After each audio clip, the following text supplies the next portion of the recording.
What's up, everyone? Welcome to Trash Talkin'. All right, now this is Trash Talkin'. This is what I'm going to call the segment now. It's going to be for my solo content. Let me know what you guys think. If you guys want me to switch it, I can switch it. Just give me suggestions. But as of right now, I'm going to call it Trash Talkin'. Why? Because I talk Bear Gaza. I talk all my trash. So I'm going to keep it going like this. So I want to touch on quickly the Raptors versus Trailblazers game. The Trailblazers beat the Raptors 99-91, with the leading scorers being Jeremy Grant with 22 points and Malcolm Brogdon with 21 points.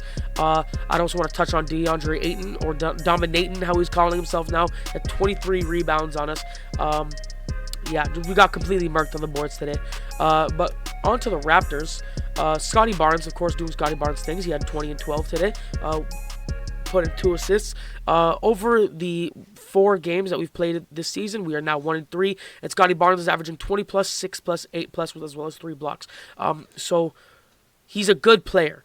He's what seems like the only consistent player on the Toronto Raptors so far, which is very, very saddening, because we have someone like Pascal, who has been a consistent 20-point scorer in the past, who this year has gotten like 20, then he's gotten 11, then he's gotten 15, and now tonight he wants to get 20 again. He has the same problem as regular season Jimmy Butler, and that is inconsistent scoring. He could be there for the team, but just not in the ways that we need him to be there. So tonight he got 20 points with us, which is good. We have Dennis Schroeder getting 8 assists, and we have Grady Dick getting 4 points but 6 rebounds. 4 points is not what we want to see from him. However, those 4 points were very impactful. He got an offensive rebound and a putback, and then he also got a steal and a lay-in. So it was a very impactful 4 points that we needed back-to-back.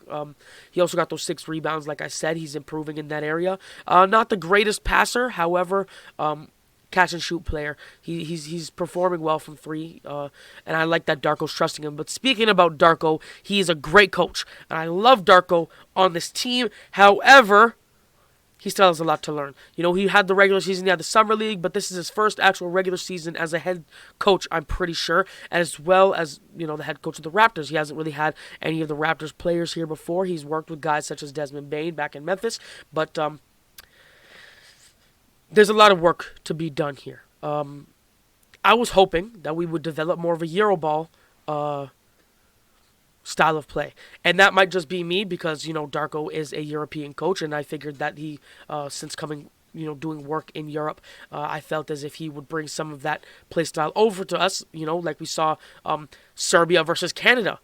Serbia dominated that Euroball, that fast-paced Euroball, good defense, nonstop, just go, go, go, go, go. But we couldn't get any of that so far. Like I said, Scotty Barnes is seeming like the only consistent player for us. If you don't think he's an all-star, I don't know what to tell you. We're only 4 games into the season, and this guy's promising. He's top 10 in fantasy right now. He's going crazy. But back to Darko Rajakovic. Great coach, like I said. I think we need to expand the rotation a little bit. I want to see Christian Koloko get some more minutes. I understand that he's not the best, but, you know, I'm unaware if he's injured right now or anything like that. But if he does get some more minutes, I feel like under Darko he can very much progress more, especially more than he did last year with all those inconsistent minutes that he got. I would love to see some more play from Ron Harper Jr. as well as Otto Porter Jr. Otto Porter less than Ron Harper. Ron Harper performed very well for us in the Summer League, and the minutes that he did get last year, he played very well for us. I don't want this to turn into an O'Shea Brissett situation. I thoroughly enjoyed O'Shea Brissett's style of basketball, and I thought he fit very well on the Raptors, but then we let him go when we traded him to the Pacers, and now he's, you know, doing pretty good things over there. I'm unaware if he's still on the Pacers, but all I remember is that he performed quite well on the Pacers.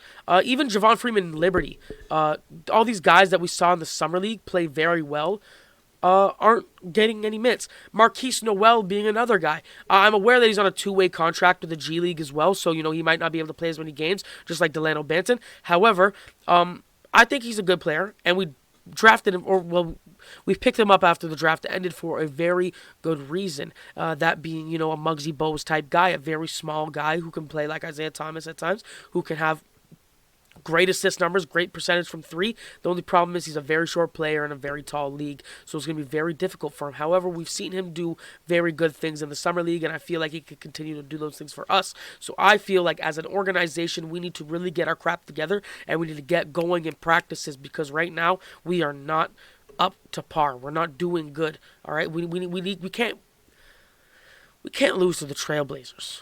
We can't. And then our next game's coming against Milwaukee and Philly. It's going to be a very, very difficult game. If we can manage to snag one of those games from either Milwaukee or Philly, that'd be great. You know, we were close with Philly, and then they kind of gained a big lead in us at the fourth quarter. But if we can snag a game against one of those guys and get some momentum going into the next couple games, then that'd be great. But we definitely need to fix up, and there's a lot of things that we need to improve on. Just touching on the rest of the league, you know, the Jazz and Nuggets and Lakers and Magic are currently playing right now. Like I said, LeBron being on minutes restriction is something very interesting that I can't wait to see. Steph Curry, of course, doing Steph Curry things. 130 to 102 for the Warriors against the Pelicans. 122 to 114. Closer than I thought it would be for Bucks versus Heat. But, man, Bucks just being dominant as I figured. They are looking like an ECF team, I'm not going to lie. The Mavericks versus Grizzlies. Mavericks starting off better than I expected as well. Desmond Bane popping off, doing pretty well, doing good for me in fantasy, so I'm very happy with that. Luka Doncic is looking like a serious MVP candidate already, and Jalen Duren on the Pistons, although he's playing very, very well, the Pistons still lost to the Thunder, 124 to 112.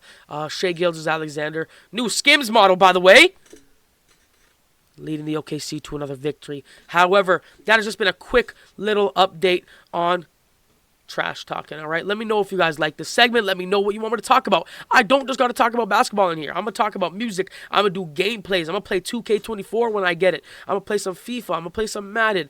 I'm going to do quizzes. I'm going to do a bunch of stuff like that. I'm going to just consistently upload because that's what I love doing. So thank y'all so much for watching. Make sure to have a great day, evening, night, wherever y'all stay at. God bless you. Peace.